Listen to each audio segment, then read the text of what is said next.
You've definitely heard the phrase, pay peanuts, get monkeys, right? It's one of those classic business sayings. But what if it's about way more than just money? What if it's actually a super powerful tool for understanding your own self-worth? So let's dive in and really unpack that. Yeah, on the surface, it seems so simple. It's just a warning to employers, right? Don't be cheap. But if you look a little closer, underneath all that business talk, there's this profound personal truth hiding in plain sight. A truth about value, about respect, and about what we're willing to accept from the world around us. And this is the question that just flips the whole thing on its head. What happens when the peanuts isn't a lowball salary, but it's the lack of respect, appreciation, or energy someone is giving you? Suddenly, this isn't a business transaction anymore. It becomes a deeply personal principle. Okay, so to really get a handle on the personal side of this, we first have to be absolutely crystal clear on what it means in its original economic sense. Let's just break that down real quick. It's really just a direct relationship between what you put in and what you get out. If you offer minimum rewards, the so-called peanuts, you're probably going to attract unmotivated or less skilled workers, the monkeys. You just can't expect top-tier results if you refuse to make a top-tier investment. Simple as that. So there it is, the whole economic idea in one clean sentence. It's a transaction. Input equals output. Now, I want you to hold on to that thought, okay? Because we're about to take that simple concept and apply it to something way, way more complicated than a paycheck. All right, let's make the shift. This is where we see how this idea really takes root in our personal lives. We're moving away from the price of labor and moving toward the value of a person, your value. And this is that sharp, empowering take on it that you see all over the place now, especially in motivational circles.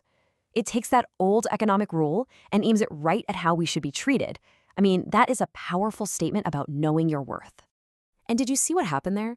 The focus completely shifted. It's not about the boss or the worker anymore. Now the focus is squarely on you, on your dignity, your value, and maybe most importantly, your boundaries. But, there's a huge catch here, a really crucial one. This whole idea, this entire principle, it all hinges on one thing: self-awareness.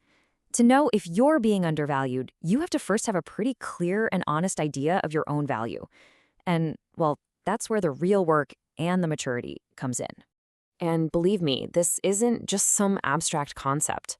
This mindset gets put to the test every single day in very real and often pretty painful situations.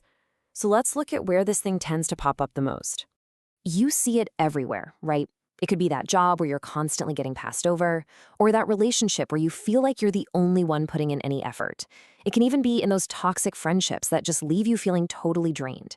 In all these situations, understanding your value becomes a genuine survival skill, especially if you're trying to rebuild your self-esteem after someone has tried to tear it down. Okay, but we've got to talk about the danger zone. This powerful idea, it's a real double-edged sword. There is a very, very fine line between healthy self-respect and an unhealthy, inflated ego, and it is so important to know the difference. This slide just captures that difference perfectly. The ego, that's the delusion, right? It screams, anyone who doesn't see how great I am is an idiot. It's demanding validation. But dignity, true self-respect, it says something totally different. It says, I will not stay in a situation where my value is consistently ignored. See the difference? One's a demand, the other is a boundary. So the real goal here isn't to run around trying to convince everybody of how amazing you are. It's about having the quiet confidence to just remove yourself from situations that persistently deny your worth. This is about self-preservation, not a campaign for applause. Okay, so we get the principle and we know the pitfalls. How do we actually put this into practice? How does it work in real life? Let's break it down into 3 simple, actionable rules. Think of this as a kind of mental framework. First, you have to truly internalize that your worth is constant. It doesn't go up or down based on someone else's opinion. Second, you have to accept that if someone doesn't appreciate you, it's just a bad fit. They don't deserve access to you. And finally, and this is the hard part, you take action. You give yourself permission to walk away. Let their inability to see your value be their loss, not your burden to carry. And this right here, this is the refined, mature version of the whole idea. Notice the key words, consistently and despite evidence. This isn't about one bad day or a single misunderstanding. This is about recognizing a pattern. When the evidence of your care, your work, your worth is right there on the table, and someone still chooses to undervalue you, well, that's your signal. That's when it's time to step back and reconsider things. And that is really what this all boils down to, isn't it? Figuring out your worth, that's the internal work. But the true test of self-respect, it's the action you're willing to take to protect it. It's not just about knowing your value, it's about honoring it.